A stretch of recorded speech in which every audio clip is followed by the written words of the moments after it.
couple of big name strikers being linked to West Ham recently, and I know some people might think, hang on a minute, transfer rumours already, it's only the middle of October, January transfer window's a while away, let's just calm things down. But that's when I pay attention. I actually find it quite funny that in the January transfer window we might be linked to someone just out of the blue. We've not heard anything, then suddenly say, oh, West Ham want this guy, as if we've just decided on the 17th of January this is the guy we're going to go for. No, we would have been scouting him, we would have been keeping an eye on him for some time. So in the middle of October, when we're told we're keeping an eye on these two strikers, I'm paying attention to it because it's believable. This is when we will be deciding who potentially that we're going to go for in the January. Well, ideally, this is what we're doing. A well-prepared club will be doing their scouting now and keep an eye on exactly who they want. So, when West Ham are linked to these two strikers, I'm getting a little bit hopeful, truth be told. Do I believe them? A little bit. I think there's reasons to believe both rumours. Let's get into them. And the first we're going to start with is the Bundesliga's worst kept secret this season in Sehrou Guirassy. 13 goals in 7 games. Ridiculous. He's broke the record in the Bundesliga. 13 goals in 7 games so far this season. Grabbed himself a couple of hat-tricks so far. So clearly in a purple patch of form, which might make you a little bit suspicious because obviously it's unsustainable. He's not going to keep this record up. But last season, also for Stuttgart, he scored 11 in 22. Before that, he was over in France, scoring regularly, double figures each season as well. So he's scored goals for a number of years, quite consistently now. So Guirassy is a goal scorer. So yes, at the minute, he's grabbing all the headlines, he's breaking the records, but he's done it before as well. Now, there's a couple of reasons that this one is interesting. First of all, we were linked to him over 3 years ago, back in 2020. So we just stayed up. We signed Bowen and Souček in the January transfer window. We went through that mini tournament in lockdown, and we've now retained our Premier League status. That is when we were linked to Guirassy for the first time. So his previous history was he played for Cologne in Germany. He went over and played for, how do you say it? Is it Amiens? Is that how you pronounce it? I don't know how you pronounce it. And then he went to Rennes, and then he went over to Stuttgart. So last season he was at Stuttgart on loan, scored 11 in 22 as I said. Then they had an option to buy on him, which was €9 million, so £7.5, £8 million. They activated it towards the end of last season, actually. There was still a couple of games to go, and they decided, now we're going to buy him. Understandably so, he'd had a decent season with them. Raised a few eyebrows. I think some people thought maybe it was a bit expensive, but they went and got him.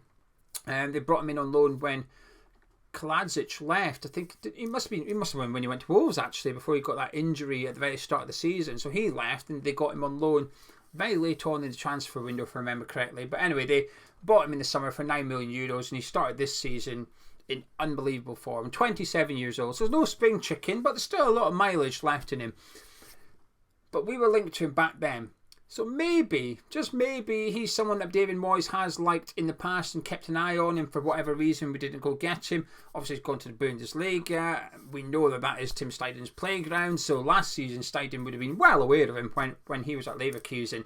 So there's reasons that he could very well be on West Ham's radar. Ex-West Ham employee reported, it was either last week or earlier this week, forgive me, I can't recall which one, but certainly on one of them, ex-West Ham employees stated that West Ham are heavily scouting Guirassy. Now, the bad thing is, he'll be off to the African nations. He plays for Guinea, they've qualified for the African nations, so in January he will be heading to that tournament, which would make a deal difficult because obviously he'll be with his country. And second of all, well, you could buy him, but he's going to be unavailable for the first few weeks when you've actually signed him. So that would perhaps be a stumbling block. However, any club that's interested in him, and we're not the only club that's interested in him, Brentford have been linked to him, Nottingham Forest have been linked to him as well, so it gives you an idea of what kind of clubs are potentially pursuing him. It's that sort of outside the upper echelons of the Premier League, the rest of us are looking at him, and understandably so. I mean, he's a great player, he's a fantastic player, plays on the shoulder of the defence, he's quite a tall guy, so maybe give you an impression he's sort of like a target man. Not the case at all. He's fantastic with his feet, his runs are really good, very composed in front of goal, all types of finishes. Now, admittedly, I haven't seen Stuttgart play for 90 minutes. I haven't watched him week in, week out or that, hence why when we signed Konstantinos Mavropanos, I didn't have an opinion on him. But I'm a bit of a a match of the day Bundesliga kind of guy. I like watching the highlights from the Bundesliga, and I watch all the highlights from it. So I've seen every goal he scored this season. I've seen every goal scored in the Bundesliga so far this season. I don't do it with the French league, Spanish league. You should know this by now. But the German league is one I do like to tune in. But the difference between Mavropanos and Guirassy is that I see his good bits, whereas Mavropanos, I don't see his good bits. They don't show it in the highlights. They don't show, hey, look at this excellent piece of defending. It doesn't exist, right? It doesn't exist. So I've seen the good side of him. I haven't seen the bad side of him because I've not watched 90 minutes, but his finishing's fantastic. If you want to go look at anything, go look at his hat-trick against, he scored 2 of them. Mine's that one. Incredible. His first goal, he's on his right foot, feigns it onto his left foot, finishes, which is his weaker foot, finishes it well. The third one, the second one, he sort of comes into the box, just dinks it over the keeper. Unbelievable technique and composure. Then the last one, it's almost quite clever actually. He sort of flicks over the defender's head, and the keeper's coming out, and the ball's in the air, so he just heads it. It looks so simple, right? But there's not that many strikers that would react quite like that. It's still anyway, go check out his goals. He's a superb striker. So I can see why Premier League clubs are linked to him. But they might be forced to go in January because next summer, so summer 2024, the summer transfer window coming up, he's got a release clause of £17 million. Now, Stuttgart are trying to get rid of it. They're trying to buy that out of his contract, essentially. I think, I could be wrong. Now, this is the problem with watching, being a part-time Bundesliga fan. I think Porsche are doing a deal with Stuttgart at the minute, and it's not gone through yet. But should they do that, then there's going to be millions getting ploughed into the club. They'll be able to afford to do a lot more things, but at the minute it hasn't gone through. So that contract hasn't happened. So at present, as I talk to you right now on the camera, there's a 17 million release clause, but it's only active in the summer. So Stuttgart have time to get rid of it, but if they aren't going to get rid of it, they might have to cash in on January because they could ask for 20-30 million for him in January. Maybe one Premier League club will stump up the money for him. So it's a little bit of an interesting one there. The dynamics of Guirassy's deal is interesting. So there you go. West Ham are linked to Sehrou Guirassy. That's a contract access employee. Superb striker. So I'd love that to happen. I think, like I said, I haven't seen enough of his all-round game. I haven't watched enough of Stuttgart. But I might start paying attention more should these transfer rumours start building up a little bit. And next time I do go watch a Bundesliga game, I'm going to do my best to make sure it's a Stuttgart one because he's having a tremendous season. It's also worth noting that last season, obviously, Stuttgart were in a relegation battle. So when he scored those goals, when he was doing well, 11 and 22, he was doing it in a side down the bottom of the Bundesliga. But they've had the best start to the domestic campaign in about 20 years or something. So they're doing all right at the minute.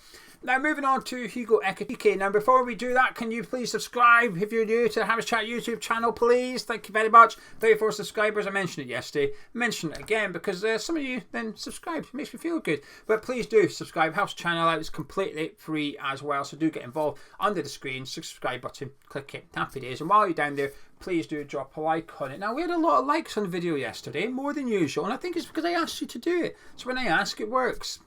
So please, go do like it. If we get 600 likes to this video, I don't like doing this stuff. It's a bit YouTubey. I try to stay away from the YouTubey stuff. But we get 600 likes, I'll do a different video for maybe Monday. I had an interesting conversation with my friends earlier. We were talking about Antonio, and I was defending Antonio at West Ham. And now I'm obviously removing the content. Before I was like, hey, just hear me out a second. And then we got discussing the profile of striker that West Ham should be buying. I thought it was an interesting chat. So if I get 600 likes in this video, I'm going to do it. I'm going to do a video about the profile of striker that David Moyes, I think, and he thinks, that David Moyes needs at West Ham. It's not necessarily Mikel Antonio anymore. We'll explain why in the video if it gets 600 likes. Anyway, YouTubey stuff over. Hugo Ekitiké time. We're being linked to him again. He's going to be leaving PSG probably in January. We know how the story goes, and this was why there's an element of believing this transfer rumour. We wanted him in the summer. We're linked to him quite a bit, actually. We have done for quite some time now, been linked to Ekitiké. I've still not watched him play. I don't watch French football, shoot me, okay? I don't have time. I just don't have time to watch it. I've got no interest in tuning into it. So I've never seen him play. But I've kept an eye on the situation. So in the summer, we tried to get him. PSG were forcing him to go to Frankfurt. They were trying to get Muani. They were trying to use Ekitiké as part of the deal to get the price down. They were basically forcing Ekitiké to go there. Now, Ekitiké was open to leaving PSG, And there were some reports that he wanted to come to West Ham, but PSG weren't doing that deal. They wanted him to go to Frankfurt. He wouldn't move. Ekitiké said, nope, I'm going to stay here. I'm going to fight for my players. I'm not going to Frankfurt. So what did PSG do? They went to sign Toney without Ekitiké as part of the deal. Just cut him out and just took him anyway. So I think he's had about 5 minutes so far this season in the league. So he's got no game time whatsoever. Didn't have a great season last season. 4 goals, 4 assists. I think it was something like that. For a team like PSG, obviously, that when you're receiving the pass from the likes of Mbappe and you're not scoring, or you're trying to set up players like Mbappe, I think your statistics should be maybe a little bit. But I don't feel like I need to watch French football to know that that's not a very good return, right? So Ekitiké should be available in January. We're being linked to him as well. The difference is, I think he's probably a little bit more gettable. I'd imagine PSG would be more inclined to do a deal than perhaps what Stuttgart are with Guirassy. So there's the 2 strikers we're being linked with. Now I have to confess, this is never going to happen, right? It's never going to happen. But a couple of months ago, I did find myself wishing we could go get Ivan Toney. Obviously, he's back in training now. He's playing for Brentford B in games behind closed doors, but we're getting to see all the goals. So while it's behind closed doors, we're getting to see the footage of it. We've seen Ivan Toney scoring a few goals now. And so he's getting his fitness back up. He's ready to rock and roll. The ban's over in January. He can start playing again. So obviously clubs have been linked to him. And a couple of months ago, I thought, I wonder if we can go get him. And I feel like it was a month ago now. Thomas Frank was on Monday Night Football, and I can't remember what game it was. It's irrelevant really, but they were talking about Brentford's tactics and about how he plays 3 at the back against the bigger teams in the Premier League and 4 at the back against teams that he thinks they'll beat. So they were talking all that, and then they got onto Ivan Toney, and Frank, I can't remember word for word what he said, but he basically said, for every player's got a price. He basically suggested that they're willing to sell Ivan Toney in the January transfer window, and I can understand why. Given everything that's gone on, and maybe they feel a little bit let down by him. The club might feel a little bit let by. They've obviously got to stand by him because he's worth a lot of money. So stand by him, get him back in the team, get him scoring goals again, and he's worth 50, 60 million again. Because let's face it, he's a superb striker. Toney is one of the better number 9s in the Premier League, I think. I think he's fantastic. It's unrealistic. He's been linked to the likes of Arsenal, Chelsea, clubs with greater ambitions than West Ham. But it doesn't mean they're going to bid. It doesn't mean they want him. Just because Arsenal are linked to Ivan Toney doesn't mean that Arsenal want Ivan Toney. I've seen him being linked to Man U today, that Ten Hag wants him. Hang on a minute, if that was Man U, I'd be saying, get Rasmus scoring first before you even think about bringing Ivan Toney in here. Get him scoring. Stop falling out with the players while you're at it. The guy that we just spent 70 million on, he's not scoring goals. Get him scoring goals. So I don't know. I don't know if I believe the Man U link. I think he'd do well at Man U. I think Man U could do with him, but after spending 70 million on a striker, I'd be saying to get him 5 goals before you do anything. The domino effect would be that Anthony Martial becomes available, and we all know who he'd get linked to pretty quickly. But anyway, Ivan Toney would have sort of been my dream striker for David Moyes. That's not happening. Guirassy, yeah, I'd love that. I would. Ekitiké, I'd get excited, but only because other people really rate him. There's a lot of our subscribers really, really rate Hugo Ekitiké. And I do believe I read what the subscribers say on here. I like it. I like reading it. I learn stuff. People teach me stuff. I like it. So when I see people describing how Ekitiké plays and how they really want him, I get excited. So anyway, if you've got an opinion on Sehrou Guirassy, do get involved in the comments. If you've got an opinion on Hugo Ekitiké, please get involved in the comments. Got an opinion on anything West Ham? Get involved in the comments. But if you've enjoyed this video, please do drop a like on it. Subscribe if you're new around here. But there you go, Guirassy off to the African nations in January, but has a £17 million release clause in the summer. We were linked to him 3 years ago. Ekitiké is surely leaving PSG, and West Ham, well, we've got 1 space left in the Premier League squad. We've got 1 space left, none left in Europa League 1, but that could easily be resolved. Toney just has to get unregistered. He's going to have to. Someone's going to have to. If we sign a player in January, someone has to come out that Europa League squad. And before someone says Connor, it can't be Connor Coventry because of the homegrown rules. So it would have to be Maxwell Cornet. Probably. Unless someone picks up a long-term injury. Who knows? But anyway, that's a striker talk. But I actually believe both these rumours. I believe that we're probably interested, that we're probably scouting players like them at the minute, and yeah, it's quite exciting actually. I'll catch up with you tomorrow.